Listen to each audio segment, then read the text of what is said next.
Mega. And this video is Healthy Relationships Part 5. Yep. This is all about making decisions together as a unit. Okay? So, baby, you want to start? Yeah, when you get together with somebody, if you're married or, or you make that you want to do like a committed relationship, there's no more making decisions, just relating to you. You got to make a decision, together. So it's like if you wanted to go away, you can't just make a decision on that you wanted to go and leave by yourself. You have to basically, get your blessings from your wife or your man, because, it's just not right to just say, I'm going to go do this. And even if, when y'all come to the agreement that if she doesn't want you to go, whatever, you shouldn't go, because that, that just settles there in the heart and it's kind of harsh. So make sure y'all come to agreement. If if your spouse is not happy with it, make sure y'all come to a decision and be like, all right, we're not going to go, or you're not going to go, you don't go. So, because like I said, you're the one that made the decision that you want to be in a committed relationship, so you should know what it's about. Right. So a lot of people say, well, I'm a grown man or I'm a grown woman, and I can do what I want to do. I don't have to get anybody's permission. Yep. True. That's truth. But then you don't need to be in a relationship. Okay? So when you get into a relationship, you're making a contract. Yes. It's a verbal agreement or a written agreement if you're married or whatever, saying that you decided that willingly you guys gonna make decisions together, and that's not gonna be no just me making a decision and no just you making a decision. It's us coming to decisions together. So if you're the type of person where you feel like you this grown man and you can do what you want, and you this grown woman and you can do what you want, then you don't need to be in a relationship. That's not what a relationship is about. It's about you guys coming together as one with a verbal agreement or a written agreement stating that you're going to make decisions together. And those decisions is going to be for the best of both of you guys. Not just one, but for the best for both. Yeah. Yeah. Also, too, like, if you gotta, to me, you should give each other little tests to little mind tests to especially, if it's for the sisters and the brothers out there. Mind tests. Yeah, like, just to see, somebody's true intentions, what they really think. He always talks about the true intentions. Yeah, like, like they got a thing now with, brothers was like, they don't like the fake hair, and then versus, the natural hair. So what you do if you used to wearing like wigs and stuff, that's cool, as long as you wearing it like it's a coat or something, it's your favorite color coat. But now, if let's say like you've been with your man, or you've been with him for a good 5-6 months, and he's used to seeing you with your wig or your weave or whatever, switch it up, and he used to seeing you with makeup. Don't wear no makeup, don't wear no wig or nothing, just rock your own hair. Surprise him, just to watch his whole body language, everything, his eyes, just to see what he say. Make just to see if he really likes the real you. Because remember, at the end of the day, when you take the makeup off and the weave, the wigs, whatever it is, he still has to like you the same way. Like, you're gonna see a difference, yes. Or love you, have whatever. Interest in you, So I think that's more of like when you're dating, or in the beginning stages, when you guys both trying to see where the relationship can go. Yeah. So I mean, you do want to find somebody's true intentions, so you guys don't bump heads further along on the way before you make that verbal contract to say you guys going to be in a relationship. Yeah. Or before you guys say you're going to get married. Yeah, I agree. Women should, just one day go out with the person that you show an interest with, and show them yourself without makeup, without any weave or anything, just your natural hair, and just to see their reaction, to see that. I'm not saying like, I don't know if I would recommend. I think you would know the right time. you know, to do that. But do that before you guys make a committed relationship, verbally or written. Do that before, just to see their true intention, to see if they just marry you for outer beauty, or they marry you because of the inner you. Because I feel like the inner part of you is more important, you know, and your relationship will last longer if the person can see you without any camouflage, if anything. Like, I'm not saying anything wrong with weaves or anything wrong with makeup. You just want to see where that person's head is at. You want to see if they're putting on a fluffer for you. Yeah. You know. Yeah, like I said, you know, we live in a mirror in this world of, it's just an illusion. Everybody they just like what they see whatsoever, and they, you know, beauty is in the eye of the beholder, but I think we've been manipulated on what beauty truly is. So you have to you really gotta look into the person's heart, and you know who they are. Know if you love their heart, you love who they are. Right. Because like I said, you could just see stuff that people are wearing or what they have, and just really love that. So at the end of the day, we gotta really know who we are. The same as for men. Like, you can't just get with these girls because they got a nice size breasts, butt, legs. That, you know, that's, to me, that's stupid to get with somebody for. But you know, we all know what we like, but at the end, something has to back that up, whatever. Like, you know, the quality of the woman, whatever. She has to be a real quality woman. Like, you can't just, you know, something that looks good to me is just something that you hang up on your wall, or, you know, a picture. Yeah, that's an object. Yeah, that's all it is, something that looks good. Yeah. At the end of the day, you want, you know, something that's going to do for you. You know, we're people, so people help each other out. Yes, people help each other out, and there's nothing wrong with that. Yeah, and it's even easier to help people out when you love them. Mm-hmm. When you love them, it's even easier. But you know, when you don't have that type of love for them, or, you know, everybody looks at everybody different. You're like, well, I won't do that. I won't do that for him, or I won't do that for her. I'm only going to do this much.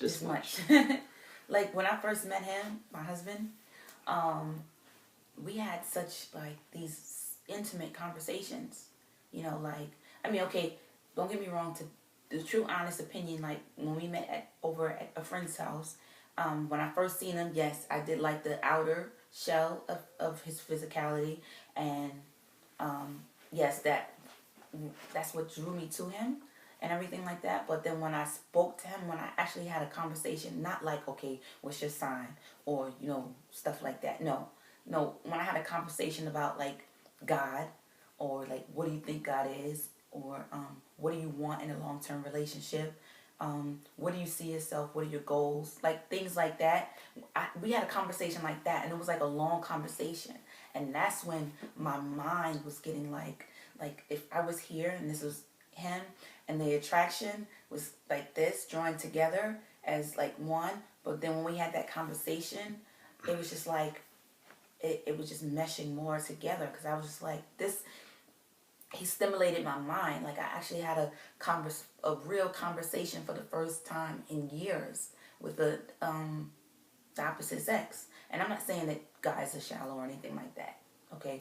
I'm just saying that I really had, like, a deep conversation with my husband before he was my husband, you know, and we didn't talk about, like, you know, like, where you like to go or this and that. We really just hours and hours of, you know, God and how we was raised, our family, and what are our goals and stuff like that. And my mind was blown, just, you know, and every conversation after that was like that.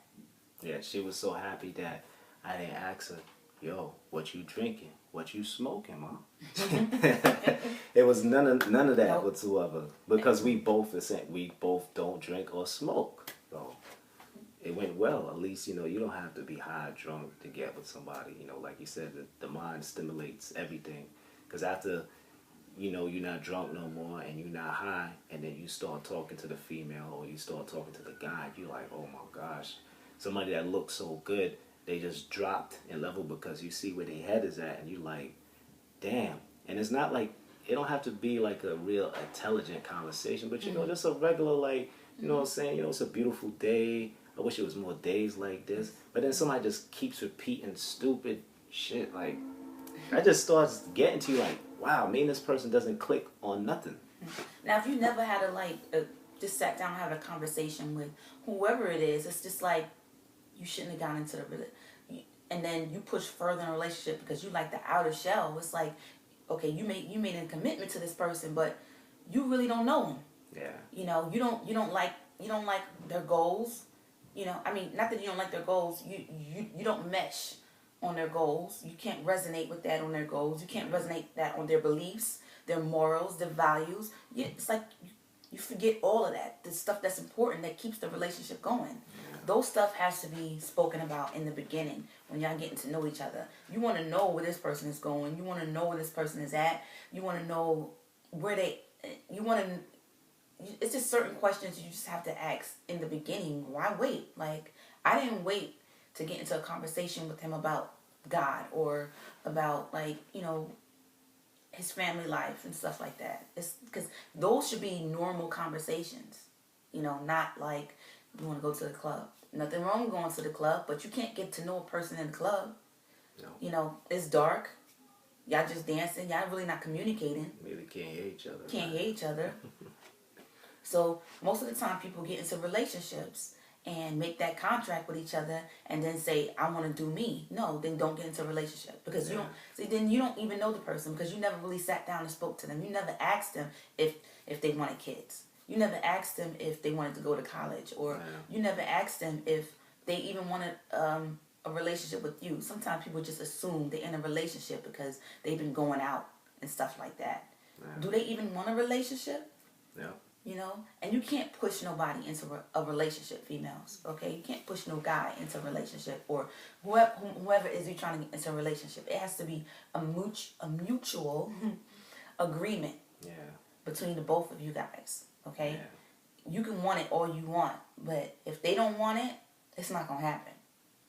Okay. Yeah, like I said, especially like if, for instance, if you do meet somebody in the club, it's okay, whatever. You all like, you know, go out just to dance, dress up, to look nice. There's nothing wrong with that. So you go out there, you meet somebody, then you know the next step, you know, y'all exchange numbers and y'all want to hook up again. You know, you go somewhere on a date, just somewhere nice, kind of quiet that y'all can sit down and really talk, and that's what you really find out. Coffee shop. Yeah. You know. And don't go to each other's house because it takes the focus off of. If you're one of those people that want to get like intimate quickly, it takes the focus off of, you know, what you're really trying to find out about the person. You know, you want to really focus on, you don't want any distractions. You know, you want to just focus on what this person can offer. Yes, you want to focus on what this person can offer you, you know, because if you're looking for something long term and they're not looking for something long term, don't think like, oh, eventually he'll be looking for something long term. Don't even assume. Why assume? Don't waste your time. If that person that you like is not looking for something long term, then know that they're going to be put in the friend category. Not, oh, I'm going to make this my, what you call it, like my goal to try to convince so-and-so to be my boo or whatever. No, don't do that. Do you, and let that person do them. Yeah. Always, like I said, and it's good to, you know, be honest too. So, because when you out there, like I said, you met somebody, and, you know, after you met them from the club, whatever, and even if y'all do end up getting a relationship, maybe one of y'all might not want to go out as, you know, they did before. So let that person know, like, you know, I still want to go out to the club. You know, how you feel about that. And maybe they might say, I don't like it, or, you know what, you know, you should still go. Just, you know, I trust you that you won't do anything. As long as that day and they give you, like I said, that agreement with that contract. Like I said, everything is a contract. You got to really watch when you enter in a contract. It doesn't matter if it's verbal. Now, if you tell somebody you love them, or you tell them you're in love with them, that's a contract you enter in with them, and you have to respect that. You can't play with people's hearts. Right. And your word is supposed to be your bond, right? So it's like, you know, you saying that you love this person, but you know, are not willing to compromise, or your communication is sour with them. It's like you have to live up to that. Actions, like it's true saying. Actions speak louder than words. Yeah. You know, like my husband was saying, like if you meet a girl or a guy in a club, don't expect them to change that way, okay? Because sometimes people, that's just what they want to do, and they want to keep doing that. So you think like, well, we got into a relationship, or we got married and we got kids. It's no time to be going to a club. You met them in the club. If y'all didn't sit down and have some kind of agreement and say, look, after we get serious, or after we get married, or after we have kids, or whatever it is, we're going to keep the club into a minimum, then don't expect the other person to stop doing what they was doing before. Yeah. Okay? Don't do that. Unless y'all sat down and y'all had a contract in place, verbal, written, whatever, saying that this is, for now. But once things progress, it's going to be all about this. Because people's priorities change. Not to say that they're always going to go to a club, but don't automatically assume that they're going to stop going. Or don't automatically assume that they're going to stop drinking. Or they're going to stop smoking. Or eventually he's going to marry me. Please, you girls, you're wasting your time. Yeah, that's true. I don't have anything else to add for right now. Okay. So just know that, it's important when you get into a relationship and with contracts and everything like that, okay? So I hope that, these were some helpful tips where you guys can, take it and use it for you guys' benefit. I hope it really helped you guys. If you had any questions or comments, please put it below. Please like this video. Please share it with your family and friends, because it's really about helping one another. It's really about motivating, inspiring, and encouraging, and see what works for you, what doesn't work for you. Okay? We've been together 14 years. Okay, so we have some good, we have a good foundation, and we have some good advice. We made a lot of mistakes, and if you can avoid the mistakes that we made and have a healthier, stronger relationship, then take the advice. Because somebody told me that stop taking advice from people that you have no business taking advice from. It's like taking advice from a broke person. They telling you don't do that, but you broke. So why would I take advice from you? But you're not even in a relationship. So why would I take advice from you? Yeah. Okay? So don't take advice from people that you don't see yourself there, or you don't want to be there. I don't want to be in that person's footsteps. So I'm not going to take that advice. I'm just not, because I'm going by their actions. They can tell me one thing and then they're doing another. So then you might wind up in that path and equal that same circumstances as that person. Yeah. I'm not doing it. But anyway, to each his own, and we're going to end this. And one last thing too, the main thing too that kept us together for so long is that we're in love with each other. So all the stuff or whatever we've been through, at the end of the day, I'm like, I didn't have in my head that, I could always get other females or whatever and stuff. Because if you keep that thought, you're going to just get other females, but you're not going to get the one. Right. And the same goes to the female. So as long as you're in love with that person, you know you want to be with them, it's going to work out. It's going to happen, because they're going to do what it takes to make it work out. Yeah. So on that great note right there, we want to wish you much health, much wealth, much success, much love, and happiness. And if you haven't subscribed, please do hit that subscribe button. Later, y'all.